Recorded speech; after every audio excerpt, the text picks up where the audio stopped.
Assalamu alaikum. Welcome back to my channel again. This is my Eid vlog part 2. যারা আমার আগের ভিডিওটা দেখেছেন তারা জানেন যে আমি বলেছিলাম আমাদের কুরবানি মাংস আসবে ঈদের পরদিন। সো ঈদের দিন আমরা হালকা পাতলা আয়োজন করেছি, বাট আজকে আমাদের মূল আয়োজন।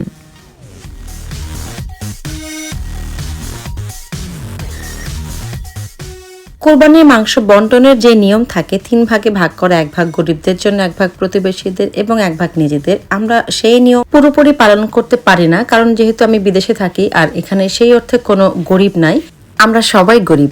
তাই আমি যেটা করি, কোনো 3 ভাগে ভাগ না করে একসাথে পুরো মাংসটাকে রান্না করে আমার যারা এখানে ফ্রেন্ডস অ্যান্ড ফ্যামিলি আছে সবাইকে দাওয়াত দিয়ে একসাথে মাংসটা খেয়ে ফেলি। এবারও তাই করেছি, কিন্তু এবারে ইনভাইটেশনের ক্ষেত্রে একটু ভিন্নতা এসেছে। তার কারণটা সবাই জানেন, আমাদের এখানে লকডাউন উঠে গেলেও এখনো পর্যন্ত একসাথে বেশি মানুষ গ্যাদারিং করা যায় না। তো সেজন্য আমার হাজব্যান্ড ডিসাইড করলো যে শুধুমাত্র পুরুষদেরকে দাওয়াত দেওয়া হবে, তারা শুধু আসবে, খাবে আর চলে যাবে। আর মহিলাদের দাওয়াত দেওয়া মানে মহিলাদের সাথে তাদের বাচ্চারা থাকবে। আর সবচেয়ে ইম্পর্টেন্ট যেটা, যেহেতু এটা ঈদের দাওয়াত, সব মহিলারা নিশ্চয়ই অনেক সেজেগুজে আসবে। আর এত সেজেগুজে এসে শুধুমাত্র খেয়ে চলে যাবে, কোনো রকম আড্ডা হবে না, তা তো নিশ্চয়ই হবে না। আর আড্ডা বা গ্যাদারিং যেহেতু করা নিষেধ, সেজন্যই এবারে দাওয়াতটা ছিল শুধুমাত্র পুরুষদের জন্য। আমি প্রথমে আমার হাজব্যান্ডের সঙ্গে দ্বিমত পোষণ করলেও পরে দেখলাম হি ওয়াজ রাইট। আমরা প্রায় 100 জনের মতো গেস্ট ইনভাইট করেছিলাম এবং প্রায় সবাই এসেছিল, বাট মনেই হয়নি যে এতগুলো মানুষ এসেছিল। That was a good technique. আমি কালকে যে সেমাই রান্না করেছিলাম, সেমাইটা শেষ হয়ে গিয়েছে, তাই আজকের জন্য আবার একটু সেমাই রান্না করে নিলাম। সেই সাথে চালের জর্দা এবং আমার চ্যানেলের জন্য করা সেই নবাবী সেমাই তো আছেই। জাওয়াদ আর ওর বাবা যাচ্ছে মাংস আনতে। জাওয়াদ এখন কোথায় যায়? মাংস আনতে। না জাওয়াদ, হাই করো তো। জাওয়াদ এখন কারো ঠেলে নিয়ে যাচ্ছে, মিচকি মুচকি হাসে। হ্যাঁ, ওরা যেহেতু মাংস আনতে গিয়েছে, আর মাংস আনার পর কাটাকুটি করতে হবে, পরিষ্কার করতে হবে, তারপর রান্না করতে হবে। সো অনেকক্ষণ সময় আমার হাতে আছে, চুলা খালি থাকবে। আমি ভাবলাম তাহলে মিষ্টি বানিয়ে ফেলি, ততক্ষণে মিষ্টিটা হয়ে যাক। তো যেই ভাবা সেই কাজ, আমি মিষ্টি বানানোর কাজে লেগে গেলাম। মিষ্টি বসিয়ে দেওয়ার পর দেশে বিদেশে সবার সাথে ভিডিও কলে ঈদ শুভেচ্ছা বিনিময় চললো কিছুক্ষণ। বাবার বাড়ি, শ্বশুর বাড়ি, যদিও শ্বশুর বাড়ির ছবি এখানে অ্যালাউড না, তাই অ্যাড করিনি। জাওয়াদ বাবাজি অনেক কষ্টে শিষ্টে মাংস নিয়ে আসছে।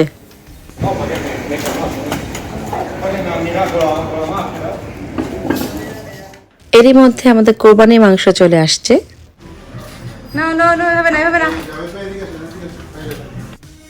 এরপর শফিকও যোগ দিল আমাদের সাথে ভিডিও কলে, অ্যান্ড দেন ফোন শেষ করে অবশেষে নেমে পড়লাম যুদ্ধে। কি হয়েছে? কতটুকু সাইজ করবা? দেখো আমাকে, দেখো কতটুকু সাইজ করবো দেখি। এটা কি সাইজ? কতটুকু হবে এটা? 50-60 গ্রাম হবে। ওকে। আমরা অ্যাকচুয়ালি দেশেই কোরবানি দেই, দেশে একটা গরু আর একটা খাসি কোরবানি দিয়েছি। আর এখানে দিয়েছি, এখানে যেহেতু আমরা থাকি তাই এখানেও একটা কোরবানি দিতে হয়, তাই এখানে দিলাম। এটা আমাদের দেশে কোরবানি দেয়া গরু এবং খাসি। আর পাশে আমার দেবর, ও গিয়েছিল গরুর হাটে গরু কিনতে। আমাদের সবসময় একটা গরু আর একটা খাসি কোরবানি দেয়া হয়, কারণ আমার শ্বশুর গরুর মাংস খেতেন না, এই জন্য। বাট এখন বেশ কয়েক বছর হয়ে গেছে তিনি আমাদেরকে ছেড়ে পরলোকগামী হয়েছেন, কিন্তু ট্র্যাডিশনটা এখনো আমাদের মাঝে রয়ে গেছে। মহান আল্লাহ পাকের কাছে দোয়া প্রার্থনা করি তিনি যেন তাকে জান্নাতবাসী করেন। জাওয়াত, আসো মাংস কাটি। হাত হাত ধুয়ে এসো, যাও। ওই যে ওখানে থেকে হাত ধো। কোথায় যাও হাত ধুতে? আমার ছেলে যেহেতু এখানেই জন্ম, এখানেই বেড়ে ওঠা, তাই ও আমাদের দেশি কালচার কতটুকু বড় হলে অ্যাডাপ্ট করতে পারবে তা তো বলতে পারি না। তাই আমার সবসময় চেষ্টা থাকে ওকে কিভাবে আমাদের দেশীয় কালচারে অভ্যস্ত করা যায়, যাতে করে বড় হলে ও এই কাজগুলো করাতে অভ্যস্ত হয়ে যায় এবং মেনটেন করে। বাবা, তুমি কাটতে পারো না? মা সাবধানে, হাত কাটানো যেন। ওটা সহজ, একটা মাংস দাও কাটতে। আমরা এখানে একটাই ভাগ দিয়েছিলাম গরুর, তবে আলহামদুলিল্লাহ অনেক মাংস পেয়েছি, প্রায় 40 কিলোর মতো। আমি যদি ভুল না করে থাকি তাহলে 37 কিলো ছিল আমাদের ভাগে। কাটে বাবা, কাটে মাংস কাটে। ও কাটছে তো। ইয়ে,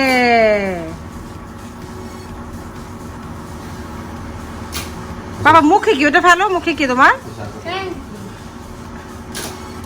আমাদের রাসেল ভাই প্রধান শেফ রান্নায় ব্যস্ত। এটা হচ্ছে জাভেদ ভাই। রাসেল ভাই কিছু একটা বলেন।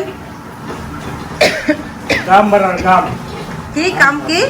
গাম গাম বাড়াইতেছে। ও ঘাম বাড়তেছে। আচ্ছা আচ্ছা, রান্না মজা হবে তো? কিসমতে। আচ্ছা, ইনশাল্লাহ মজা হবে না? কি কি রান্না হচ্ছে?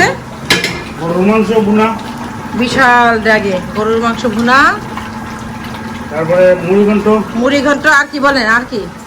আর কাবাব আছে, কাবাব আছে, পোলাও আছে না? পোলাও আছে, আচ্ছা, তারপরে বিরিয়ানি আছে, বিরিয়ানি আছে, ডেজার্ট আছে, দই আছে, মিষ্টি দই আছে, আছে, মিষ্টি আছে। ওকে, এখানে অলরেডি এক ব্যাচ মাংস হয়ে গেছে, আরো রেডি হচ্ছে।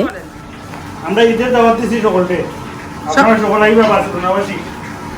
এই তো সুন্দর হয়েছে, থ্যাংক ইউ। এরই মধ্যে আমার মিষ্টি রেডি হয়ে গেল, দেখি কেমন হয়েছে। পালা রসের টইটুম্বুর গরমা গরম মিষ্টি এখনো বুদবুদ করছে। রান্না বান্না সব শেষ, এবারে ডেজার্ট গুলো টেবিলে এনে সাজিয়ে রাখছি যাতে পরবর্তীতে তাড়াহুড়ো না লাগে।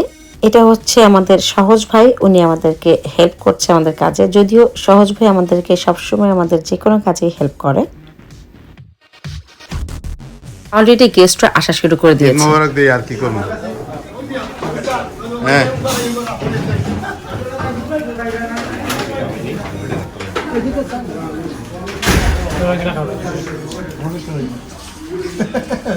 আপনাদের সবার অবগতির জন্য জানাচ্ছি, যারা যারা ভাবছেন এই করোনার মধ্যে এত মানুষ আমরা দাওয়াত দিলাম কেন, অ্যাকচুয়ালি আমরা প্রায় 100 জন মানুষের মতো দাওয়াত দিয়েছি, আর প্রায় সবাই এসেছিল দাওয়াতে। আর আমি এই ভিডিওটি যখন আপলোড দিচ্ছি ঈদের প্রায় 10-12 দিন হয়ে গেছে। আলহামদুলিল্লাহ এখনো পর্যন্ত সব মানুষ সুস্থ আছে যারা যারা আমাদের দাওয়াতে এসেছিল। সো নো টেনশন, আমরা আমাদের সর্বোচ্চ সতর্কতা অবলম্বন করেই অনুষ্ঠানটা পরিচালনা করেছি। অ্যাকচুয়ালি করোনা তো এখন আমাদের জীবনের সাথে মিশেই গিয়েছে। নাওয়াডেজ it's a part of our life. সবকিছু স্বাভাবিক হতে আরো মিনিমাম বছর খানেক লাগবে। ততদিন নিশ্চয়ই আমরা এভাবে ঘরে বসে থাকবো না, সবকিছু চলতেই তো হবে আমাদের। সবকিছুই করব, তবে সাবধানতার সাথে এবং স্বল্প পরিসরে। দেখি যাওয়া। জাওয়াত তার বন্ধু আয়াতের সাথে খাচ্ছে আর গল্প করছে, আড্ডা দিতে তারাও পিছিয়ে নেই।